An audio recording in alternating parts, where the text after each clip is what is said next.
So can I just quick have a show of hands if there's anybody who has not heard our garden talks ever before? Sweet.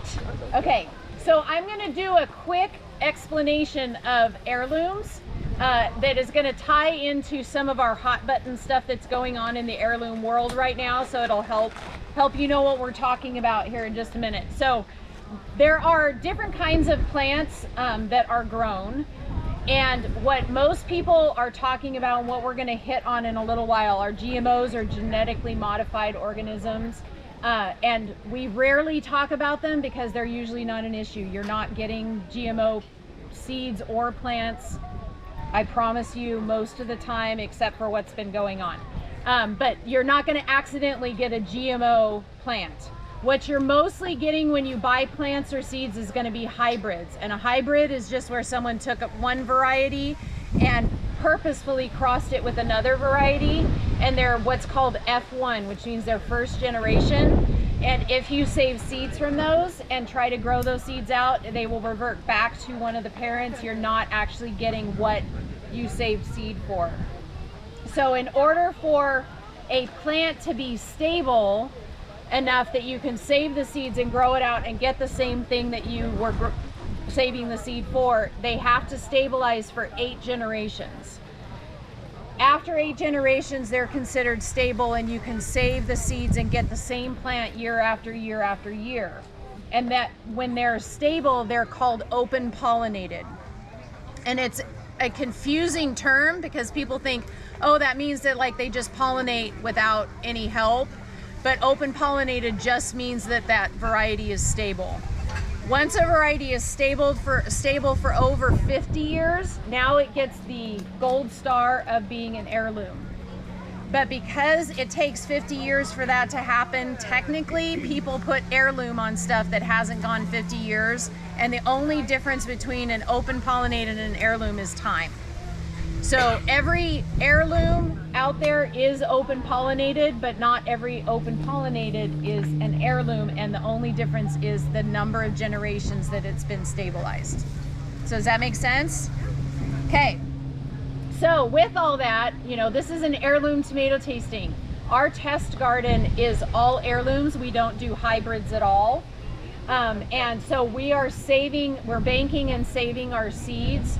And then that's the seeds that we have available. It's the plants that we grow out in the spring. So if you're like, I don't have time for seeds, or I'm not interested in growing my own seeds, you buy the plants. And that plant, if you ever decide, I love this tomato and I want to make sure I get this every year, you can save the seeds from it, grow it the next year, and you'll get the exact same tomato. One of the things about tomatoes that's different from other plants is that the male and the female part of the flower are in the same flower. So like when you have a squash plant, you have male flowers and female flowers, and the bee has to go into the male, get pollen all over it, hop over to the female flower, crawl in there, and they pollinate it, and that's what makes the fruit. But tomatoes have the male and the female in the same flower. So they don't need pollinators to pollinate. All they have to do is have a light breeze to blow the flower when it's ready, and it lets the pollen go and it sets the tomato. So sometimes when people are having problems with tomatoes setting fruit, it's either because there's not enough wind, like where you put it up against a house, something where something isn't blowing it around, or if you live in a really humid area where it wets the pollen down and so it doesn't release when it's shaken. We do not live in a humid area. And the Central Valley of California is one of the best places to grow heirlooms because we have hardly any trouble controlling disease, because most of the diseases that hit certain heirlooms grow in human conditions. And so what you need to do when you're growing them in the Central Valley to keep them from getting diseases, the biggest thing is trim from the ground up about 18 inches so nothing is drooping and touching the ground. Put straw mulch underneath it so that it doesn't splash water up onto it, and then don't get them wet. If you're wetting them down with a sprinkler or a hose or whatever, you're getting your plants wet, you're raising the humidity, which gives them the conditions to grow disease. So as long as you're keeping them open and dry, then diseases are completely controllable. we had a really late spring. If none of you were gardening and didn't notice, we had a really late, cool, wet spring. Had it last year too. So we saw a little bit of early blight climbing up some of our plants. As soon as it dried out, everything stopped because all of our plants are on drip and they're growing straight up. So they dry out, the air goes through them, and it controls the blight. If we have a plant that can't handle our conditions, we immediately cross it off the list and we don't grow it anymore. This year was exceptionally difficult for those of you who've been gardening. Tomatoes don't like extreme heat. They can handle it better here because we're dry than they can in humid conditions. But when you get up above 110 degrees here and it's not cooling down at night like we had this year, all of the blossoms drop off. And that's why we were 3 weeks out before we started deciding whether we were going to have enough tomatoes for the tomato tasting, because we were just losing all of our blossoms. So if you grow tomatoes every year and like, what's the deal? This year really stunk.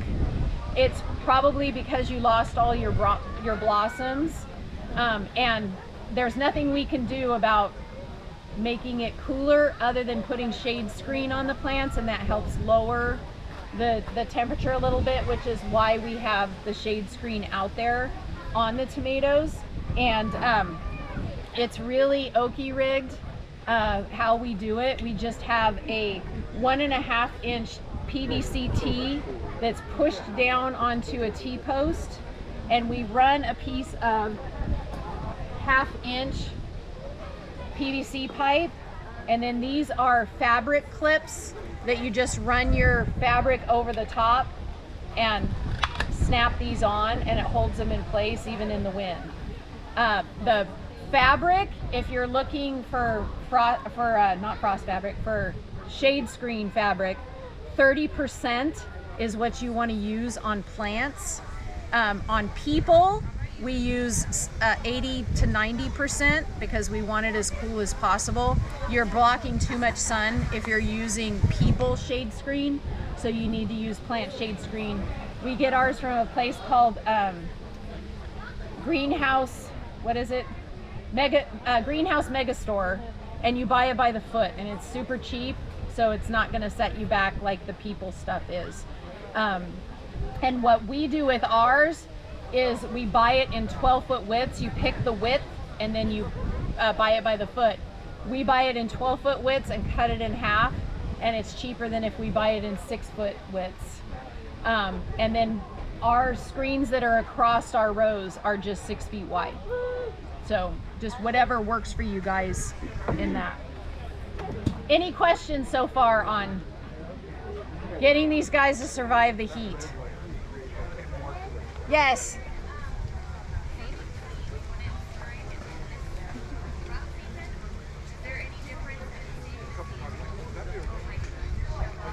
No. So she's asking, is there any difference between saving seeds in a heat wave and saving seeds when you're not in a heat wave? And there isn't. You just want your plants, your fruit, to be past fresh stage. So you don't want them rotten, but you want them where they're starting to get kind of soft and squishy.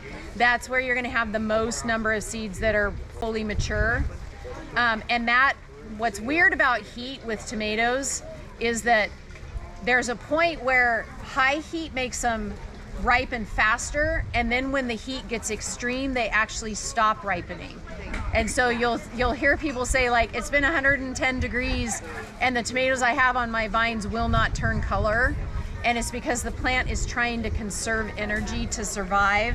And then when the weather cools down, it'll start to ripen the fruit again. So you just may have to wait it out. If you've got that ripe fruit during the heat wave, go ahead and pull it off and save seed from it. But if it may take longer. You might be going, oh, I can do it now, but none of the fruit will change color. So, and then last year we talked about this, so I'll just hit on it. When you save most seeds, you literally, like a pepper seed, you scrape the seeds out, put them on a plate, let them dry for 24 to 48 hours, and then put them in a container and store them. With tomatoes, you have to ferment them. And so there's extra steps with them. You notice that when a tomato seed is on your plate, it's got a piece of gel around it. That gel keeps that, it's to inhibit germination, so that in nature, that tomato drops a rotten tomato on the ground. That tomato seed needs to sit there and not germinate until spring. So if there isn't something protecting it, it can germinate, then the frost is going to kill it. So over the season that it's sitting there rotting on the ground, eventually that gel decomposes, and then in late spring they'll germinate on their own. If you save seeds with that gel on there, you won't get germination because the gel just dries onto your seeds, and so you'll have super low germination. We want our germination at 100%. So you have to put them in little jars and add water to them and sit them on your counter and swirl them around for 3 days, and they get moldy and stinky. And at the end of that, all of that gel falls off of the seeds, and the pulp and stuff goes to the top, all the seeds go down to the bottom, and then you have to rinse the seeds until they're completely clean. I use a little colander strainer to rinse them and get all of the pulp out of the seed pile, and then just turn them onto a paper plate, push them around so that they're not, clumped up together, let them dry for about 48 hours, and then run your fingers over them to get them to break apart, and then store them. Your seeds should always be stored in cool, dark, dry places. If they're not, they're not going to stay viable for as long. And tomatoes have a really high germination rate up to about 10 years, and then they start dropping.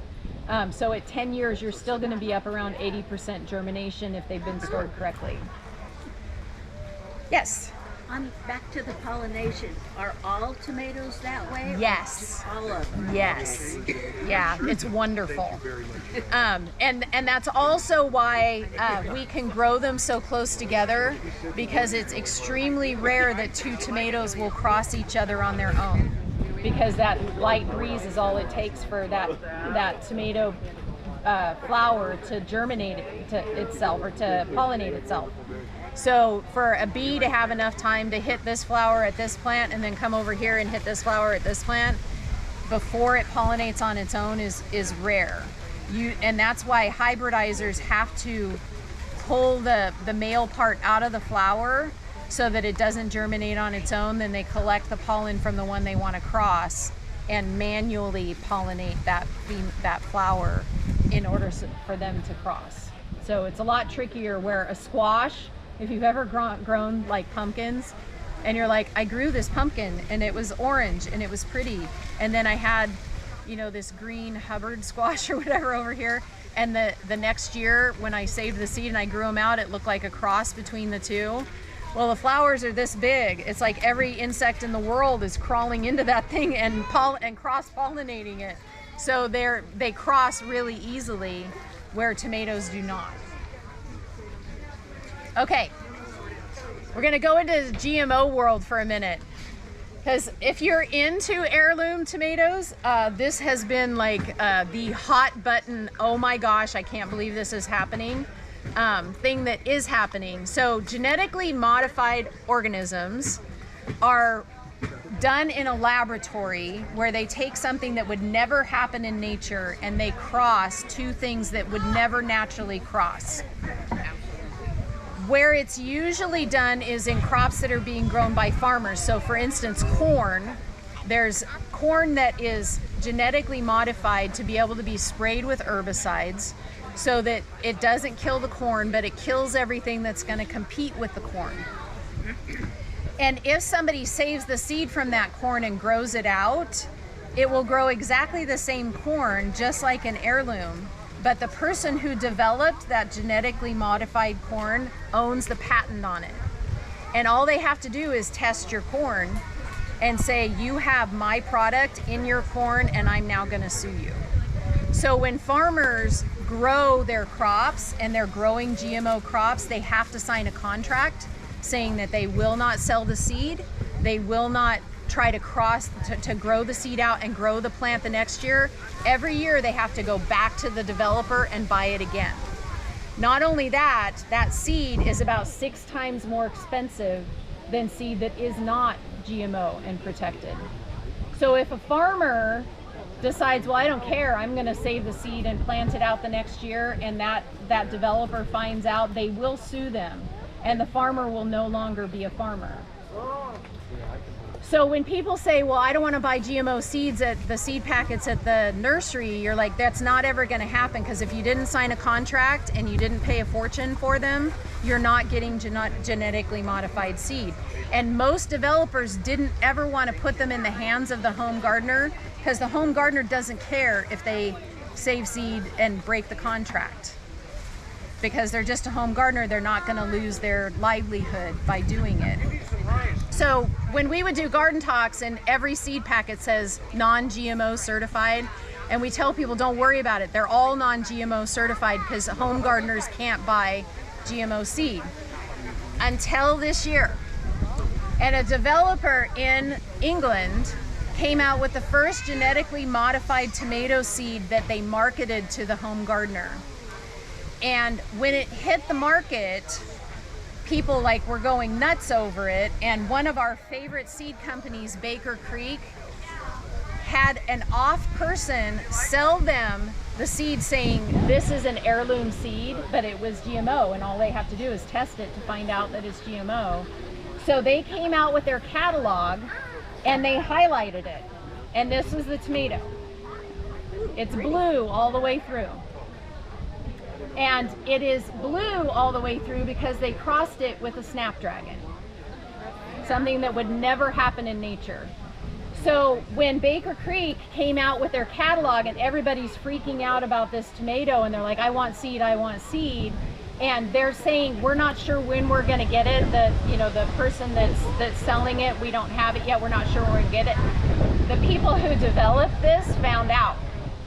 And they went to Baker Creek and said, that's our seed, and if you sell this, we will sue you. So they had to immediately drop it. They don't even sell hybrids. They certainly don't sell GMO seed. So the company owns the patent on this tomato.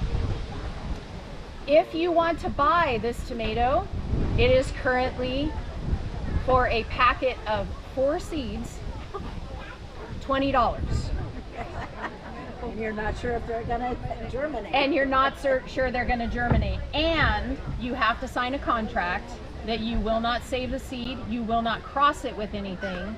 You can only grow those 4 plants, and then you have to come back to them to buy 4 more seeds in order to grow it. So you can see the problem here. Number one, they spent a fortune crossing this thing. They need to get their money back, and they're not gonna get it back by selling seeds. So how do you think they're gonna get it back? They're gonna sue people. So you get on these sites and people are like, I've got my seed from, whatever the company's name is, and I'm gonna grow them out, and I've already got the ones I'm gonna cross them with, and they're like blasting it across social media. So they're already lawyered up, looking through social media for people to chase. So it's only a matter of time before these home gardeners are gonna realize they can still take your house away from you. So you're not gonna accidentally buy that seed, but if you hear people talking about, oh no, there's GMO seed that gardeners can now get, it's this right here. And it's gonna be followed by more seed that's being developed for that purpose. So it is gonna become more of an issue, but you will never be able to buy GMO seed unless, number one, you're paying a fortune for it, and number two, you're signing a contract that you won't save it. Okay, so unless there's any questions on that, it's crazy. In the heirloom world, everybody's like, ah! But yeah, it's pretty crazy. So the second hot button thing is gonna hit anybody eventually who's trying to garden. And there is a new line of herbicides that are being proven safe to spray on crops. They're specifically grass crops that will kill everything except the grasses, will not hurt the animals, and are safe, like, for the environment, the way they're saying safe for the environment. The problem is they kill all broadleaves, including tomatoes, peppers, eggplants, squash, pretty much anything you're growing in your garden. They use it on most farming crops now that are farming, like oats, wheat, things that straw is made out of. And what they're finding is it doesn't break down in the soil. So 3 years later, it's still testing strong enough to kill your tomatoes, your peppers, your eggplants, or to at least stunt them. So like we're using straw in our garden, straw mulch, and we're also feeding grass hay to our horses, and we use the manure from the horses. And so eventually, when you're using these things in your garden, those products are going to show up in it, and they're going to do weird stuff to your plants.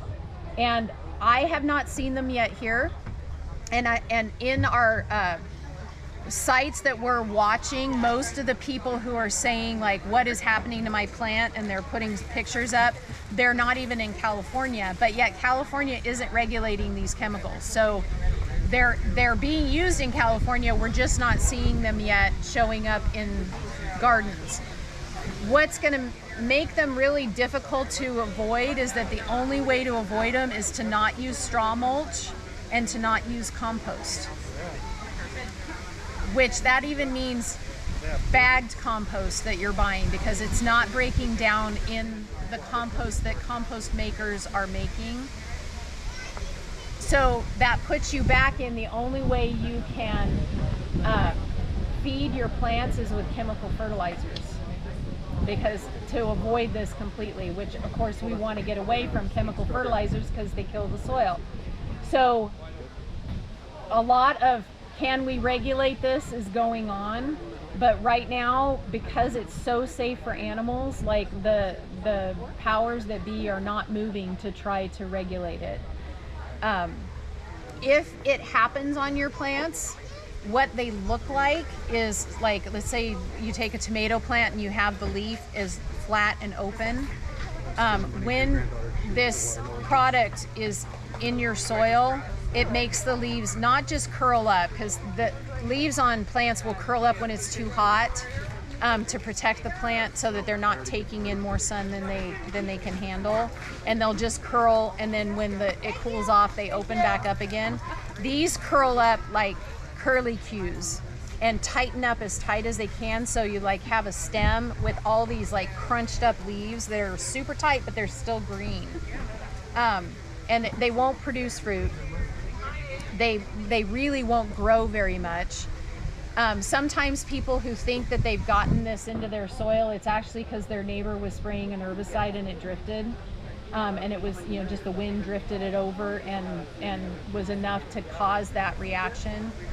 But there isn't an answer at this point of how do we avoid this apart from not using natural products in your garden, which is not a great solution because we're trying to make the soil live. So I don't have an answer for you and how to like fix it, but just to be aware of it, that if all of a sudden you're having an issue, it's going to either be because of your straw, your compost, your garden soil, because garden soil, if you buy garden soil bagged, is just compost mixed with dirt. And so if you're doing like raised gardens and you're putting the stuff in the raised gardens and you have this problem, and then what do you do with it? The only way you can not have a problem with it is to not grow something in there for 3 years. Because they're saying at this point it takes 3 years before it's healthy enough that you can start to grow stuff in it again. And so yeah, we don't have much of an answer for how to fix it. We don't really have an answer for how to fix it. Yeah. Is there any companies currently that are currently still safe, or is they're all out? No, because the companies have no control of where it's coming from. So like, let's say the compost is being made at dairies, because dairies have a lot of manure. They're composting it, they're vermicomposting it, they're using worms to do it. It's like fantastic compost, but they're feeding grass hay. Now the nice thing is alfalfa hay, this product will kill it. So if somebody's feeding only alfalfa, it's not going to have this in it. But all of the straw crops, they can use it in it. Doesn't mean they are, it just means that they can use it in it. Yeah. If you're composting at home and just using kitchen scraps and grass cuttings, this chemical is used on lawns to keep weeds from growing in it. on homeowners' lawns? Yeah, you can buy this, you can buy it when you buy your like turf builder and it's got a broadleaf killer in it. This is the chemical they're going to use because it's safer than the ones they were using before. Yeah. So yeah, we're getting it in every direction. Like everything we think of how can we control this, you know, really like for people who have animals or are getting manure from animals, if it was an animal that only gets alfalfa, then that manure would be safe. But if they're also getting grain, it could be used in the corn that's in the grain. So yeah, it's just what, you know, we're going, what's going to happen. And really what we, I hate to say this, what we really need to happen is like the farmers who are growing tomatoes, peppers, and eggplants, who are trying to do it organically and their crops are getting wiped out, we need them to start making noise about it. Because they're the ones that have enough, they have lobbyists to get somebody to do something to come up with a solution. Somebody needs to come up with a solution. Yeah. Any other questions about that? Yeah. So you said grain. Would it be like Modesto Mill wouldn't have that, would they? It would be in there? I don't know if they're testing for it because it's organic. All of their grains are organic. So I'm assuming they would have to test for it to keep their organics. And Modesto Milling, if you guys are not familiar with them, they're all of their grains are organic. So like our chicken feed is all coming from Modesto Milling. And so as long as I think it's on the radar now enough that the labs are having to test for it to make sure that it's not in in organic products. It gets harder with like our horses or cattle. Like Modesto Milling feed is really expensive because it is certified organic, and it's you could say, oh, I can feed my chickens this. When you're trying to feed your beef cattle that, or your dairy cows that, unless you want to pay $20 for a gallon of milk, they're probably not feeding organic stuff to their cows. So, and you know, the same with our horses. Like they're not getting organic feed, and even our grass hay, they can't eat alfalfa, so they have to have grass hay. And the grass hay is eventually, like sometime down the road, we're gonna get a batch of grass hay that's been sprayed with this stuff. And it's gonna go right through their system and not affect them at all. And there's no way for us to know if it's in there or not. So yeah, really frustrating. So, yes? If you have a greenhouse, will that like mitigate the effects of this? Like, It will not. because it's in the air Yeah, well, it's not in the air, it's in the feed. and the soil. Yeah, so it's going into the soil. Now, one of the things that we do here, because this land was commercially farmed for 35 years, so it was all chemical fertilizer, chemical herbicides, pesticides, everything. We grow, we didn't get them in this year, but the last 4 years, we've been growing sunflowers in the beds that we're rotating out of, because sunflowers naturally grab chemicals and pull them out of the soil. So if you get a batch where you're having problems and you're like, I think I've got this stuff, I'm blanking on the chemical name, but the #1 company name is called Grazon. That is, the product is called Grazon. So like people will say, I'm using Roundup, but they may just be using glyphosate, because glyphosate is what Roundup is made of, but it's like the common name. So the common name for this chemical we're talking about is called Grazon, like grazing, animals grazing in it. So it's like Grazon. And if you Google it, you'll find there's a lot of buzz out there of what are we gonna do about this stuff. So yeah, so it's in there, and we're hoping that the sunflowers are gonna at least pull some of that out if we do have it in some of our manure or something, that it's going to be enough to pull it out. But if we plant something in there and we see the damage, we're going to immediately have to shut that bed down for at least 3 years. I mean, we may plant sunflowers in it every year to try to see if we can get it out faster. Any type. Yeah, it's just one of the things they're good for. They're great for pollinators, to feed pollinators, but they're also great for pulling toxins out of the soil. Yeah. We're also hoping someone will do a study on the worms and see, because worms also pull toxins out of your soil.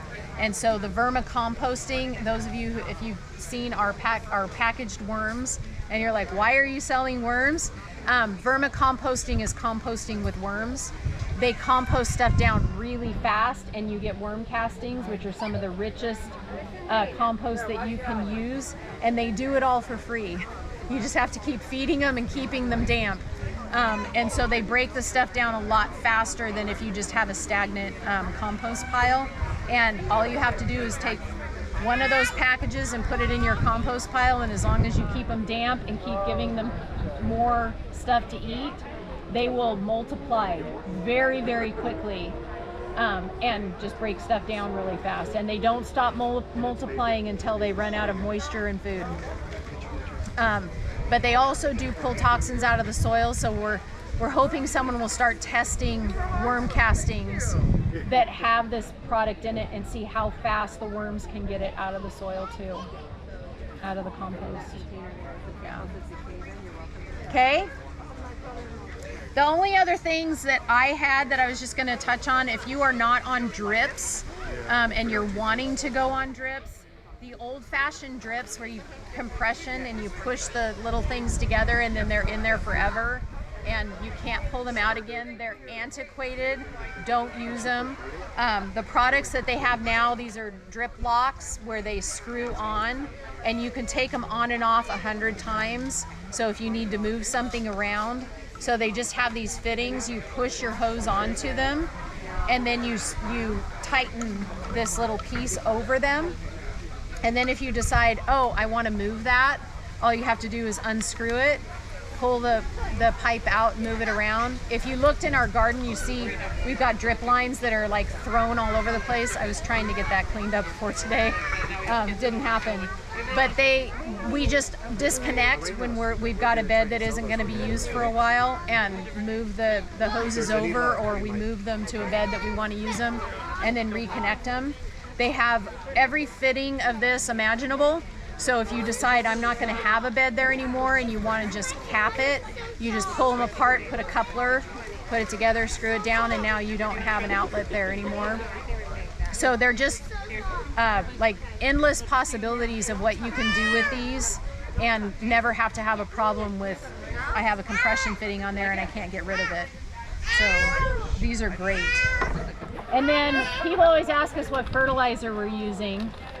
And someday, unless we're the ones keeping these guys in business making these, we may not be able to get them because they are getting harder and harder. But I have extra empties if you want to take them. This is Job's, the company Job's. This is an organic spike. And you put on tomatoes 8 spikes around each tomato at the beginning of the season. If you have sandy soil like us that leaches stuff out really quick, we go back in like late August, early September and do it again. If we want to have fall, have the plants keep going to the fall. If you've got more loamy clay soil, you only need to do it once in a growing season. There's 50 of these in a bag. So 8 on tomatoes, 6 on peppers and eggplants, and it feeds it for the whole season if you've got good loamy soil. And so they're super convenient because you don't have to keep going back and fertilizing like you do with like granulated and stuff like that. Perfect for containers. Yeah, organics are wonderful in that they don't burn like chemical fertilizers do. And so if they're already packaged, it's one thing if I went out and got fresh chicken manure, it'd like definitely fry my plants. But they're composting this stuff down and they're regulating how hot it is. So it time releases. And so even in your container plants, you could put all 50 of them in there. I wouldn't suggest it because it's a waste of money, but it's not going to burn your plant. Now with containers, you do have to put them in more often because it's just like our sandy soil. You're having to water more often, so you're leaching them out faster. So, you know, I would say depending on how often you're having to water and how hot it's been, like every 2 months I would go back and put more of them in there just to keep them going for the season. Yeah. But we're always going to be pushing heirlooms, organics, get your soil healthy, get your soil back to being alive. Once your soil is alive, it does most of the work for you. You know, other than this crazy stuff with Grazon, like when we got here, our soil was dead, and it took us 4 years. Last year was the first year of really composting it and getting all of the good stuff going again to see a difference in our soil. And we're just continuing to put more and more and more organic matter in there to keep the soil alive. And it, like I said, it does most of the work for us. Apart from things like 115 degrees days and frosts in May, you know, that throw you kind of a curveball, we stick these guys in the ground and run the drips in them, and other than stringing them up, that's all we do for them for the season. They're on their own, and putting the shade screen up when it gets too hot. But they're on their own for the rest of the season.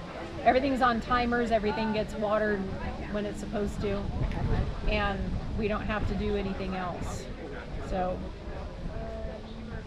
okay, I think that's about all I have. Does anybody have any questions before we wrap it up? No? Oh, yes, sorry, real quick. Micro tomatoes. This is the smallest tomato that is being grown right now as a micro tomato. It only gets this big. And 2 weeks ago, this whole thing was nothing but tomatoes. And then we harvested them. Last year, we had these in the garden. I think we had 6 of them around the circle in the garden. So there were a lot more of them. It's a little fried from the heat, but you can see all the new growth is coming up. I've yet to figure out how they're doing this, but they are not determinate, meaning that like with tomatoes, you either have determinate or indeterminate. Determinate means they set all their fruit at once. Indeterminate means the plant keeps growing and it sets new fruit the whole entire season. The determinants are used for canning.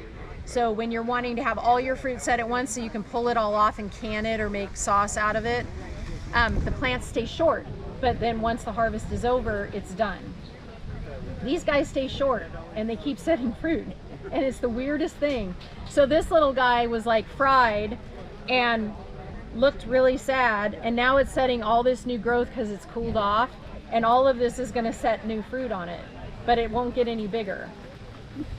It's mind-boggling. And so this is the smallest. This is called Orange Hat Micro. Anybody with a patio on an apartment, you know, could grow this thing, could probably grow many of them.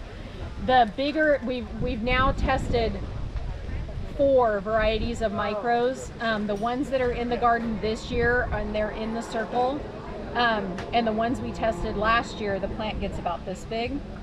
But again, this weird thing where it keeps setting fruit, but it doesn't get any bigger. They just stay small. And the ones this year, I'm not as impressed with.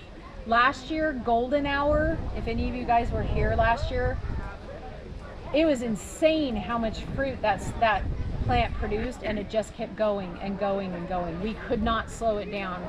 We were pulling 30 pounds off of a plant this big for each plant in a growing season, and we had 8 of them out there.